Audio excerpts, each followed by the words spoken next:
Assalamualaikum warahmatullahi wabarakatuh. Salam sehat dan sejahtera bagi kita semua. Puji syukur kami panjatkan kehadirat Allah Subhanahu wa Ta'ala atas limpahan rahmat dan keberkahannya, sehingga Panti Asuhan Rumah Piatu Muslimin atau yang lebih dikenal dengan sebutan Panti Asuhan Muslimin dapat mencapai usia 89 tahun. Usia 89 tahun bagi sebuah panti asuhan dapat dianggap sebagai prestasi luar biasa, namun bisa juga dianggap sebagai prestasi biasa-biasa saja, tergantung dari sisi mana kita memandangnya. Dianggap luar biasa bila dibandingkan dengan panti asuhan yang berumur kurang dari 50 tahun.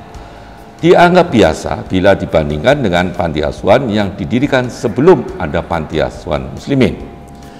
Menurut catatan sejarah, ada 10 panti asuhan di Jakarta yang didirikan sebelum kemerdekaan Indonesia. Dari 10 panti asuhan ini, Panti Asuhan Muslimin adalah yang termuda. Panti asuhan yang tertua usianya 100 tahun lebih dahulu dari tahun berdirinya Panti Asuhan Muslimin. Hal yang menarik untuk dipelajari dari keberadaan panti-panti asuhan yang berusia di atas 50 tahun adalah bagaimana kiat mereka mempertahankan kesinambungan program dan keberlanjutan keberadaan panti asuhannya. Ternyata kuncinya ada pada kemampuan mereka mempertahankan kinerja panti asuhannya agar tetap mendapat kepercayaan dan dukungan dari masyarakat, khususnya dari para dermawan dan donatur. Kinerja panti asuhan secara mudah dapat dinilai dari kemampuan mereka untuk membuat program yang sesuai dengan kebutuhan anak-anak asuh dan masyarakat. Memiliki dan menerapkan sistem tata kelola panti asuhan dengan baik dan benar. Menciptakan lingkungan kehidupan dan suasana kerja yang harmonis serta nyaman, kemampuan untuk mengembangkan dan memanfaatkan sumber daya yang terbatas, memberdayakan potensi dan sumber kesejahteraan sosial untuk menunjang kesinambungan dan kemandirian panti asuhan. Untuk mencapai kinerja panti asuhan yang baik, memang diperlukan pengetahuan atau teori tentang cara meningkatkan kinerja panti asuhan, kemampuan praktis untuk menerapkan teori cara meningkatkan kinerja panti asuhan, kemampuan melakukan perubahan untuk mencapai kondisi yang lebih baik dengan upaya-upaya peningkatan kinerja panti asuhan. Menurut hasil pengamatan terhadap panti asuhan di berbagai daerah di Indonesia, kebanyakan panti asuhan belum memiliki sistem pengelolaan dan pengasuhan yang tertulis dan baku, sehingga pengelolaan dan pengasuhan dilakukan berdasarkan pengetahuan serta kemampuan dari pimpinan panti asuhannya. Melihat kondisi ini dan guna membantu para pengurus dan pengasuh panti asuhan, maka Rumah Piatu Muslimin telah menyusun buku Panti Asuhan Cerdas yang disingkat dengan buku Pancer. Buku Pancer merupakan buku panduan praktis tentang sistem pengelolaan dan pengasuhan di panti asuhan. Buku ini berisikan tata kelola kelembagaan panti asuhan, tata kelola pengasuhan dan pembinaan anak dalam panti asuhan, serta format dokumen pendukungnya. Buku Pancer disusun berdasarkan ketentuan peraturan perundang-undangan yang berlaku, asupan dari para pengurus panti asuhan dari berbagai daerah, serta hasil uji lapangan selama 15 tahun. Penerapan sistem panti asuhan cerdas dalam setahun terakhir ternyata mampu menjawab berbagai tantangan yang timbul di masa pandemi COVID-19 sekarang ini. Kami membuka kesempatan bagi para pengurus panti asuhan untuk mempelajari sistem panti asuhan cerdas. Bagi yang berminat, silakan menghubungi kami melalui website Rumah Piatu Muslimin. Sebagai gambaran mengenai aktivitas dalam sebuah panti asuhan cerdas, maka kami persilahkan menyaksikan tayangan video profil Panti Asuhan Muslimin. Video profil ini berisikan berbagai kegiatan keseharian di Panti Asuhan Muslimin dengan harapan dapat dijadikan asupan dalam peningkatan layanan di Panti Asuhan. Tujuan utama layanan pengasuhan di Panti Asuhan Muslimin adalah mengangkat harkat anak-anak terlantar menjadi generasi penerus bangsa yang tangguh, mandiri, dan bertanggung jawab. Tujuan ini tidak mungkin tercapai tanpa adanya kepedulian, dukungan, dan peran serta aktif dari para pemangku kepentingan. Anak-anak terlantar bukan hanya menjadi tanggung jawab negara, tetapi juga tanggung jawab kita bersama sebagai bangsa Indonesia. Terima kasih dan selamat menyaksikan tayangan video profil Panti Asuhan Muslimin. Wassalamualaikum warahmatullahi wabarakatuh. Assalamualaikum warahmatullahi wabarakatuh. Saya Anggraini, Kepala Divisi Pengembangan Citra dan Kemitraan Yayasan Rumah Piatu Muslimin. Panti Asuhan Rumah Piatu Muslimin merupakan salah satu unit kesejahteraan sosial dari Yayasan Rumah Piatu Muslimin yang didirikan pada tanggal 10 Maret 1932. Tahun ini, Panti Asuhan Rumah Piatu Muslimin berusia 89 tahun. Banyak sudah yang kami kerjakan untuk anak-anak, terutama anak-anak dengan disfungsi sosial keluarga. Tetapi PR kami pun masih banyak. Kami masih ada karena mereka butuh bantuan. Kami masih ada di sini karena bantuan dan dukungan Bapak Ibu sekalian. Berikut ini kami akan persembahkan video profil kegiatan anak-anak asuh di Panti Asuhan Rumah Piatu Muslimin. Sebagai obat rindu, terutama pada saat pandemi, Bapak, Ibu, dan teman-teman semua yang tidak bisa hadir berkegiatan langsung bersama anak-anak asuh di Panti Asuhan Rumah Piatu Muslimin. Kami berharap video profil ini dapat menghormati obat rindu Bapak, Ibu, dan teman-teman sekalian. Selamat menyaksikan. Terima kasih.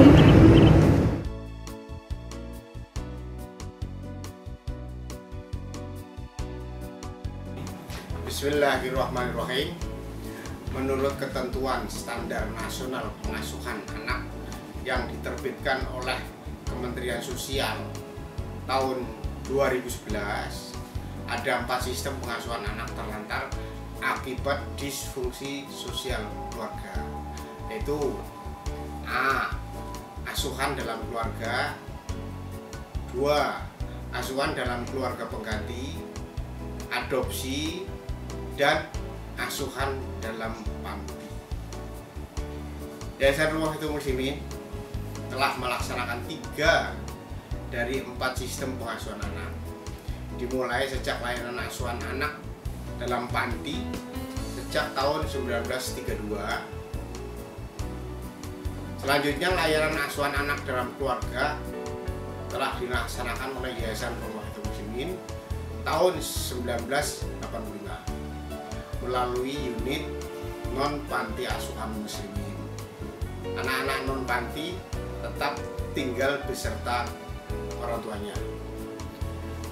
Mereka mendapat santunan berupa biaya pendidikan bagi orang tua yang benar-benar tidak mampu, mendapatkan tambahan bantuan biaya permakanan untuk anak. Sedangkan layanan anak dalam keluarga pengganti telah dilaksanakan oleh yayasan kami sejak tahun 1985 melalui unit Sasana Penyantunan Anak Muslimin atau SEPAM. Anak-anak SEPAM tinggal beserta keluarga pengganti yang disiapkan oleh yayasan kami. SEPAM diperuntukkan bagi anak-anak asuh laki-laki tingkat SLTA atau anak-anak masalah khusus. Biaya hidup anak-anak SEPAM sepenuhnya ditanggung oleh yayasan kami. Yayasan Rumah Piatu Muslimin tidak melaksanakan layanan adopsi.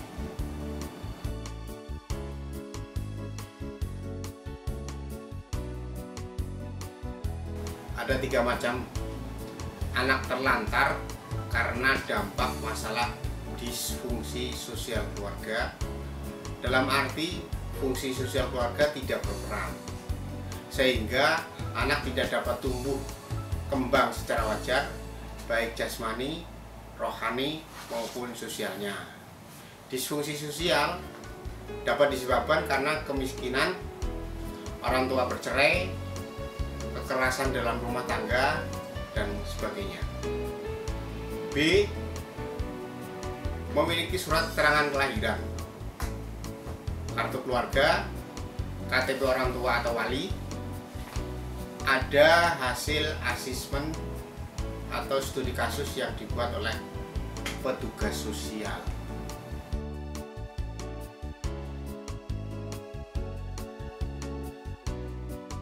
Ada 3 program utama dari Yayasan Rumah Piyatu Muslimin. Program penyantunan dengan pemenuhan kebutuhan hidup anak dalam kurung sandang, pangan, papan, tempat tinggal, pendidikan, dan kesehatan agar jasmani dan rohani anak dapat berkembang dengan wajar. Nah, selanjutnya yaitu program pembinaan yang mencakup pengembangan kecerdasan majemuk, pembangunan karakter, dan penguatan ketahanan diri agar fungsi sosial anak dapat berkembang secara wajar, anak menjadi percaya diri, mandiri, bertanggung jawab, dan memiliki keterampilan kerja. Yang selanjutnya yaitu program bimbingan dan konsultasi sosial untuk mengatasi trauma yang dialami oleh anak asuh.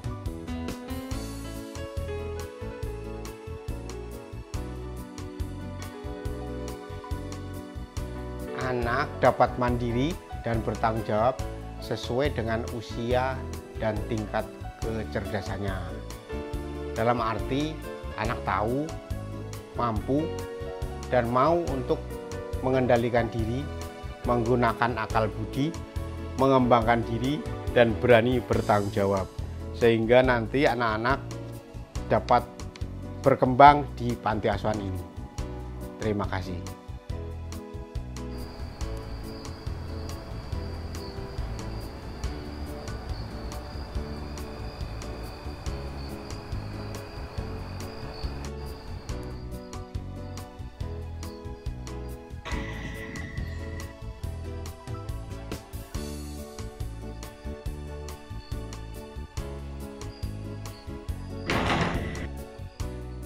Anak-anak asuh biasanya bangun tidur sebelum sholat subuh. Nah, yang membangunkan anak-anak asuh biasanya adalah kakak-kakak pendamping masing-masing kamar.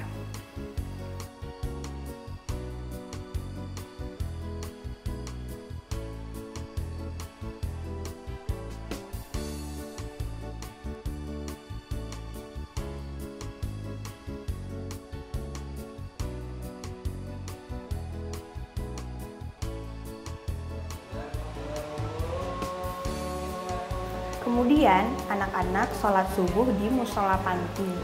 Mereka melaksanakan sholat subuh secara berjamaah bersama kakak-kakak pendamping.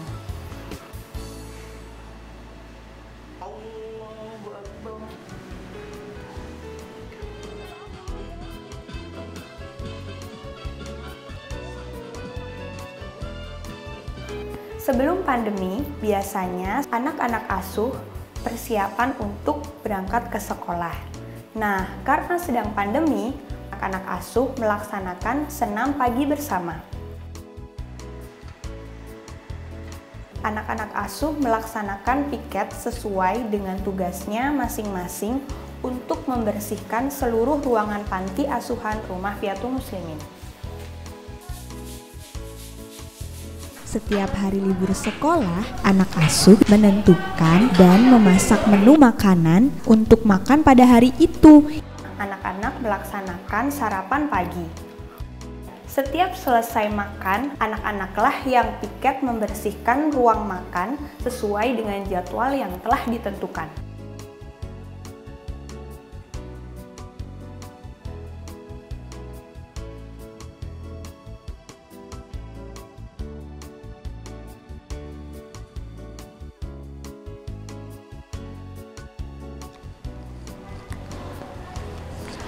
Selama pandemi, di Panti Asuhan Rumah Piatu Muslimin, anak-anak melakukan pembelajaran secara online. Adapun kendalanya, yaitu fasilitas gadget atau laptop yang kurang dan jaringan wifi yang kurang memadai. Di Rumah Piatu Muslimin, untuk anak-anak SMP dan SMA diperbolehkan memakai gadgetnya yang diperoleh dari mereka membelinya dari uang tabungan mereka sendiri. Nah, gadget ini tidak dipakai secara 24 jam. Nah, bagi mereka yang melanggar peraturan, mereka tidak diperbolehkan untuk memakai gadget ini.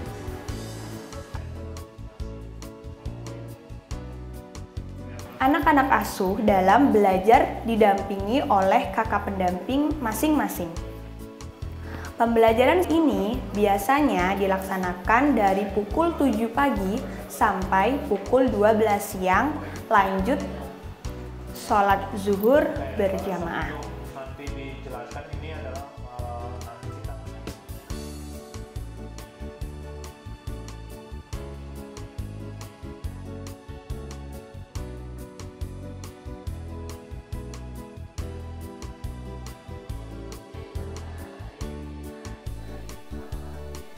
Kegiatan pendidikan agama yang dilakukan oleh anak asuh di Rumah Piatu Muslimin adalah tadarus dan doa bersama secara rutin sesuai permintaan doa dari para donatur.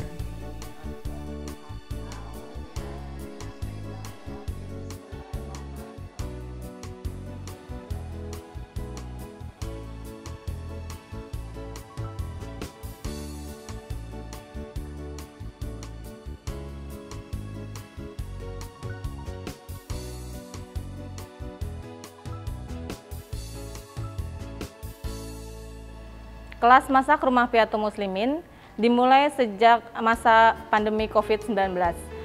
Bertujuan untuk memberikan snack yang bersih dan sehat untuk anak-anak selama masa pandemi, karena kita buat sendiri dengan bahan yang kita tahu kebersihannya. Selain itu, kelas masak merupakan untuk meningkatkan kemampuan masak anak-anak dalam mengolah makanan tradisional Indonesia, dan bertujuan untuk meningkatkan kemandirian mereka ketika nantinya mereka lulus dari sini, mereka bisa membuat usaha sendiri dengan berbekal apa yang mereka latih selama di kelas masak.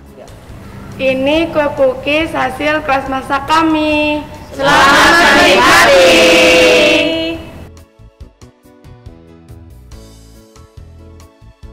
Kelas masak usaha ini dimulai dari diadakannya kelas masak. Nah, kelas masak yang reguler itu diadakan semenjak kita mengalami pandemi, karena anak-anak tidak boleh kemana-mana. Jadi untuk mengisi kegiatan yang agar tidak bosan, jadi di panti ini kita mulai program kelas masak. Nah, tapi dari situ kita sudah berhasil membuat 2 produk frozen food, yaitu nugget tahu dan kroket mie. Kita mengadakan ini juga untuk melatih anak-anak di sini agar nantinya tidak hanya tergantung dari itu, mereka bisa wirausaha sendiri, kreatif. Nah, terus kayak gitu kita ini juga masuk, jadi kita masuk ke usaha ekonomi produktif. Penghasilannya memang belum besar, tapi kita mau ini anak-anak belajar pelan-pelan. Kita akan mengembangkan usaha ini dengan mungkin menu-menu lainnya ke depannya gitu. Terus ini juga kita pakai untuk bentuk lain dari orang bisa menyumbang atau bersedekah dengan cara yang berbeda. Jadi mereka pesan, mereka bisa sekaligus bersedekah. Pesan kroket mie ini atau nugget tahu, bisa ada yang beberapa dari klien kami udah mulai pesan untuk diberikan ke panti lain atau anak-anak kita sendiri. Ini adalah nugget tahu dan ini adalah kroket mie, dan ini semua merupakan hasil kelas usaha kami. Kami tunggu ya PO-nya. Jangan sampai lupa. Terima kasih. Dadah.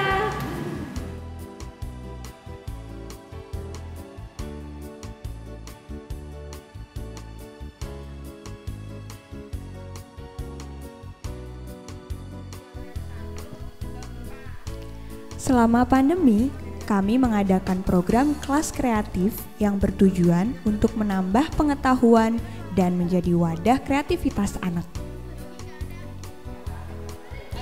Antara lain, ada kelas belajar secara virtual untuk anak asuh tingkat SMP dan SMA.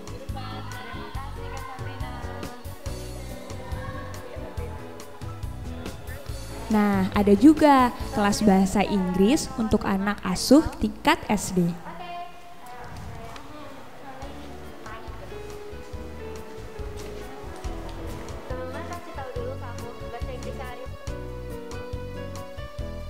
Yang lagi hits belajar K-pop nih, ada kelas bahasa Korea.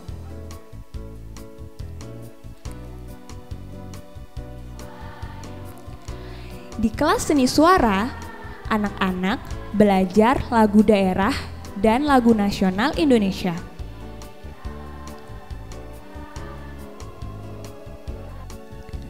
Nah, di kelas seni tari, anak-anak belajar tarian daerah Indonesia.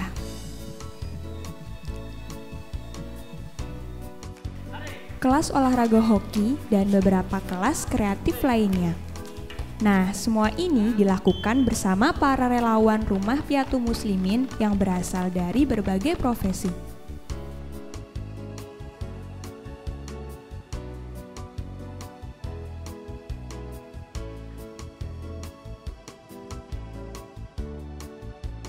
Memasuki waktu maghrib, anak-anak melaksanakan sholat maghrib berjamaah.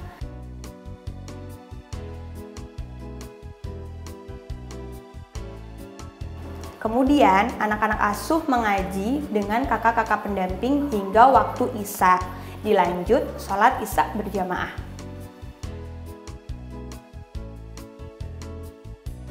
Setelah sholat isya berjamaah, anak-anak makan malam bersama. Kemudian, setelah makan malam, anak-anak ada yang belajar, ada yang bermain, ada juga yang nonton TV. Namun, hanya diperbolehkan pada hari libur sekolah.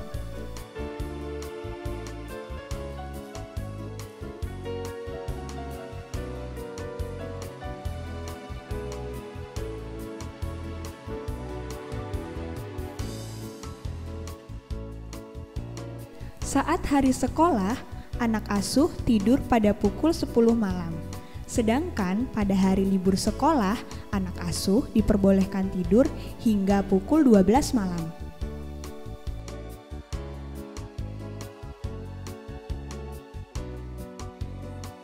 Seperti inilah rangkaian kegiatan harian anak asuh di Panti Asuhan Rumah Piatu Muslimin.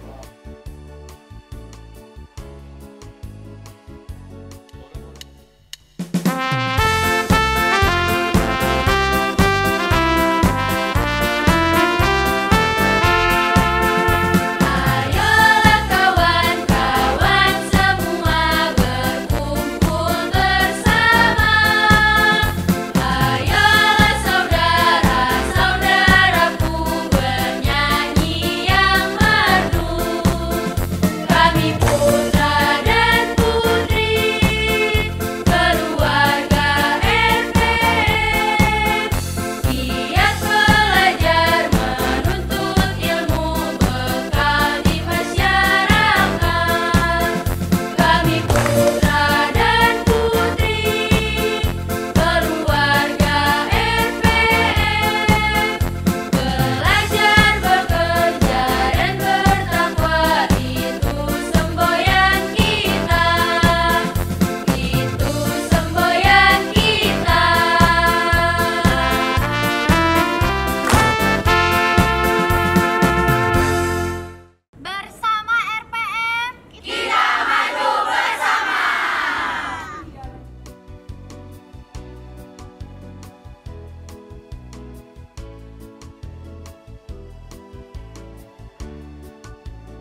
Halo, saya dengan Nuka Galira mengucapkan selamat ulang tahun yang ke-89 buat Panti Muslimin. Senang sekali saya selalu diberi kesempatan berbagi ilmu bersama adik-adik di sana, seperti menjahit dan memasang kancing di baju, kemudian juri di keterampilan, serta cara membuat shibori pada kaos. Semoga kedepannya Panti Muslimin akan selalu banyak sekali kegiatan yang bisa menunjang dan menambah wawasan adik-adik dalam mempersiapkan masa depannya. Jayalah selalu Panti Muslimin, semoga tetap selalu menjadi saluran berkatnya bagi sesama dan lingkungan. Terima kasih. Ya. Assalamualaikum warahmatullahi wabarakatuh. Kami keluarga Haris Singgih Nugroho di Pondok Indah mengucapkan selamat ulang tahun ke-89 untuk Panti Asuhan Rumah Piatu Muslimin dan ulang tahun ke-46 Panti Sosial Wisma Tunaganda. Bersama Rumah Piatu Muslimin, kita maju bersama. Wassalamualaikum warahmatullahi wabarakatuh. Happy birthday Wisma Tunaganda dan Rumah Piatu Muslimin. Semoga semakin menjadi berkat bagi banyak orang, khususnya bagi mereka yang paling membutuhkan. Bersama Rumah Piatu Muslimin, kita maju bersama. Kami dari Panti Asuhan Al-Ihsan mengucapkan selamat ulang tahun kepada Panti Sosial Wisma Tunaganda yang ke-46 dan Panti Asuhan Rumah Piatu Muslimin yang ke-89. Bersama Rumah Piatu Muslimin kita maju bersama. Rumah Hati Suci mengucapkan selamat ulang tahun Rumah Piatu Muslim. Selamat ulang tahun Wisma Tunaganda yang ke-46. Semakin sukses, penuh berkah, selalu ada untuk orang-orang yang kurang beruntung. Bersama Rumah Piatu Muslimin kita maju bersama. Bersama Rumah Piatu Muslimin kita maju bersama. Demikian video profil Panti Asuhan Rumah Piatu Muslimin. Semoga video profil tadi bisa mengobati rindu Bapak Ibu dan teman-teman sekalian yang biasanya sebelum pandemi datang dan beraktivitas bersama anak-anak asuh kami. Tetapi selama pandemi ini kita harus berjumpa melalui virtual. Terima kasih atas perhatiannya, terima kasih atas dukungan dan bantuannya. Terima kasih.